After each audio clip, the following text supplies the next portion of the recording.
Checkpoints kontra po sa ASF sa Luna, La Union, Inilatag. Para sa detalye kasama natin, Idol Jam Victorio. 104.7 IFM. Report! Nakalatag ngayon sa ilang barangay ng Luna, La Union ang checkpoint ng Municipal Task Force upang ipatupad ang pinaigting na pagbabantay kontra African Swine Fever. Layunin nitong makontrol ang pagpasok ng mga baboy at iba pang hayop na makapasok sa mga barangay upang maprotektahan ang industriya ng pagbababoy sa bayan.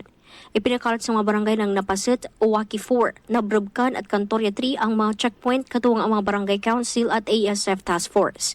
Kabilang ang bayan sa lumang napuruhan ng sakit noong nakaraang taon. Mahigpit din ang koordinasyon ng otoridad sa Department of Agriculture upang matutukan ang industriya.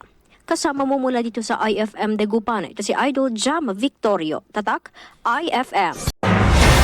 IFM News. IFM News. IFM News.